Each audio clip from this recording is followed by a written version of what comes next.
लोग देखकर पूछ रहे हैं कि क्या राहुल गांधी को अब गालीबाजों का नेता बनने का चस्का चढ़ा है? क्या इंडी गठबंधन का बस यही मोटिव है कि कैसे नरेंद्र मोदी को गाली दे दो? क्योंकि जंतर मंतर में इन्होंने गालीबाजों को देखा जो पीएम मोदी को गाली दे रहे थे, वायरल हो रहे थे। राहुल गांधी की आज की लैंग्वेज सुनकर लोगों को लग रहा है कि जंतर मंतर के गालीबाजों का खुमार उनके सिर पर भी चढ़ गया है। उनको लग रहा है कि पीएम के बारे में उल्टी सीधी बातें बोलूंगा, कूल लगूंगा, जेनजी के बीच थोड़ा बहुत जो गालीबाजों का वर्ग है उनको अपना नेता मानने लग जाएगा। या फिर राहुल गांधी क्या फ्रस्ट्रेशन की अपर लिमिट क्रॉस कर गए? आज देश की पॉलिटिक्स के इस शर्मनाक कांड का अध्याय खोलूंगा, लेकिन पहले जो हुआ है उसकी एक झलक देखिए। इनको हम मतलब पागल कर देंगे। अमित शाह वो भाग गया। नरेंद्र मोदी रात को नहीं सोता है। मिलनी समझ के तो नहीं पकड़ा था। The bunch of clowns. क्या वो मदारी लोग हैं क्या? राहुल गांधी भगोड़े हैं।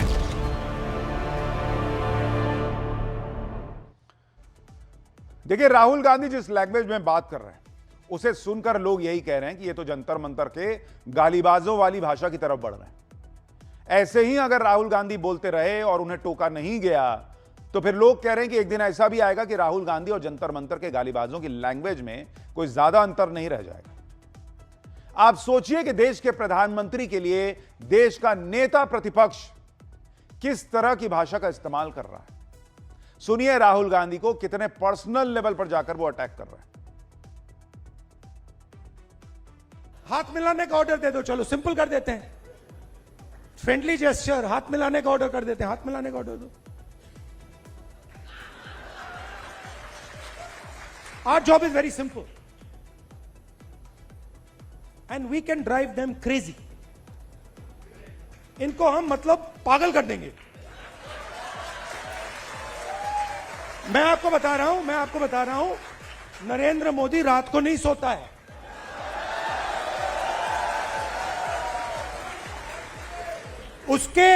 उसके अलग अलग कारण है। उसका एक ऑब्वियस कारण है और उसके बहुत सारे हिडन कारण भी हैं। आपने देखा अमित शाह सो कॉल्ड, क्या कहते थे उसको पहले, चाणक्य, और क्या कहते थे, सरदार पटेल, बड़ी बात। Where has he disappeared? वो भाग गया। वो 20 दिन के लिए पार्लियामेंट हाउस में नहीं घुस पाया वो। Why? Because for the first time they are feeling India's expression. और अब इनको बात समझ आ गई है कि अब ये देश अपने आप को एक्सप्रेस करने से नहीं रुकने देगा। जिस दिन तक नरेंद्र मोदी अपना इस्तीफा नहीं देंगे, अमित शाह नहीं हटेगा, उस दिन तक नरेंद्र मोदी और अमित शाह नहीं सो पाएंगे। आप इनकी लैंग्वेज देखिए बॉस। इनके और नरेंद्र मोदी के बीच कम से कम 20 साल का फर्क है बॉस। 20 साल। और भाषा कैसी तू तड़ाक की कि मोदी सो नहीं पाता है, अमित शाह घुस नहीं पाया संसद के अंदर, जैसे सब इनसे छोटे हों उम्र में, और कह रहे हैं कि मैं इनको पागल बना के छोड़ दूंगा। बॉस, आपकी हरकतें देखकर, आपकी बातें देखकर ऑलरेडी देश की जनता पागल हो रखी है कि ये चल क्या रहा है। कह रहे हैं नरेंद्र मोदी रात को सो नहीं पाते, उसके हिडन कारण है। देख रहे हैं हिसाब किताब। जब तक इस्तीफा नहीं देंगे वो सो नहीं पाएंगे। इस्तीफा क्यों चाहिए? चुनाव में नहीं हरा पाइएगा, चुनाव में नहीं हरा पाइएगा। ये सब कीजिएगा तो और नहीं हरा पाइएगा। आप देखिए कि इनकी लैंग्वेज का लेवल कहां चला गया। पागल कर दूंगा, मोदी रात में सोता नहीं है, अमित शाह गायब हो गया, तड़ी पार, जो मन में आया राहुल गांधी वैसी भाषा बोल रहा है। कल को जेनजी जो जंतर मंतर पर गाली दे रहा था वो इनको देखेगा तो क्या सोचेगा कि जब देश का नेता प्रतिपक्ष ऐसी भाषा बोल रहा है तो मैं क्यों नहीं बोल सकता। और सिर्फ प्रधानमंत्री और गृह मंत्री ही नहीं, राहुल गांधी पूरी बीजेपी, आरएसएस सबको उल्टा सीधा बोले। कायरों की सेना कह रहे हैं, बंच ऑफ क्लाउन्स कह रहे हैं, जो लोग नरेंद्र मोदी को वोट देते हैं उन्हें भी कायर कह रहे हैं। राहुल गांधी का फ्रस्ट्रेशन इस बात का है कि लोग नरेंद्र मोदी के खिलाफ बोलते क्यों नहीं। सुनिए एक बार। A lot of people in India have been behaving like cowards. So many people. They've been behaving like cowards against this cowardly force. Now I can understand if you are fighting the British Empire and suddenly you say, I'm feeling a bit scared. But you're fighting a bunch of jokers. How can you feel scared? You're literally, please understand, you're literally fighting a bunch of jokers, clowns, right? Who have no idea about our philosophy, no idea about our history, right? They're a bunch of clowns. Rahul Gandhi कह रहे हैं कि RSS और BJP bunch of jokers हैं। उनसे लोग क्यों डर जा रहे हैं? जो डर रहे हैं वो कायर है। अगर वो बंच ऑफ जोकर्स हैं तो पब्लिक पलट के आपसे पूछेगी कि आप बंच ऑफ जोकर्स को भी नहीं हरा पा रहे, 12 साल से बाहर बैठे हैं। बंच ऑफ जोकर्स के खिलाफ आपकी 40-45 सीट आई थी। बहुत हाथ पैर मारे, भ्रम फैलाया, झूठ फैलाया कि भाई आरक्षण रद्द हो जाएगा अगर बीजेपी की 400 सीटें आ गई, तब भी आपकी 100 पार नहीं हुई। बंच ऑफ जोकर्स के खिलाफ आपका यह हाल है। पब्लिक आपसे पूछेगी बॉस कि आप क्या परफॉर्म कर रहे हैं फिर। लेकिन राहुल गांधी का यही फंडा है, अगर कोई उनके साथ है तो वो बब्बर शेर है, जो उनके साथ नहीं है वो कायर हो गया, जो पीएम मोदी के साथ है वो अंधभक्त हो गया। पब्लिक आपको कैसे चुनेगी बॉस? आप तो लोकतंत्र में ढेले भर का इसका मतलब विश्वास नहीं रखते। जो आपके साथ है वो बब्बर शेर, जो नहीं है वो कायर। राहुल गांधी बीजेपी और आरएसएस को जोकरों का झुंड बता रहे हैं। जिन्हें आप ये सब बोल रहे हैं उनसे 100 चुनाव आप हार चुके हैं। आपको पब्लिक सेलेक्ट करने की बजाय बंच ऑफ जोकर्स को सेलेक्ट करती है, जो आप कह रहे हैं so called bunch of jokers. Public को लगता है कि बंच ऑफ जोकर्स को सुन लेंगे लेकिन इस आदमी को नहीं चुनेंगे, राहुल गांधी को। सोचिए आपका लेवल कहां होगा फिर। और इसी फ्रस्ट्रेशन में कि इतना कर रहा हूं फिर भी मोदी को हरा नहीं पा रहा, यह पब्लिक तक को कायर बोल रहे हैं।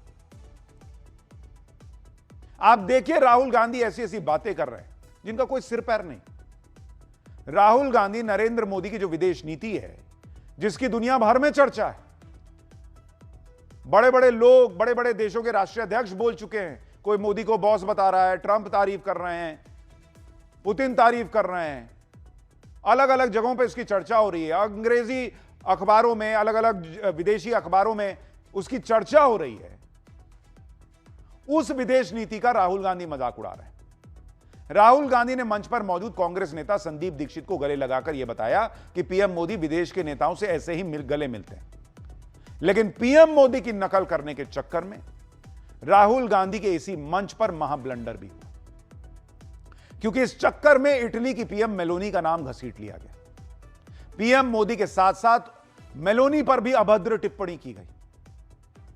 आपका सिर शर्म से झुक जाएगा उस मंच पर इस देश के प्रधानमंत्री और एक दूसरे देश की राष्ट्रीय अध्यक्ष को लेकर कैसी बात चल रही है। देखिए आप। इनके माइंड में घुस गया कि foreign policy is this.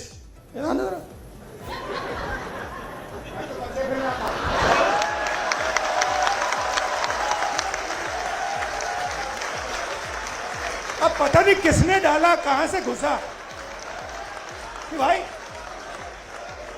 Foreign policy का मतलब imagine the ignorance. Foreign policy. एक चीज पूछ सकता हूँ? हाँ। मेलनी समझ के तो नहीं पकड़ा था? I have not reached there yet. But पता नहीं कहां से घुस गया कि फॉरेन पॉलिसी का मतलब नेताओं से गले लगना। ईरान हमारा पुराना दोस्त, अमेरिका हमारा दोस्त, रशिया हमारा दोस्त।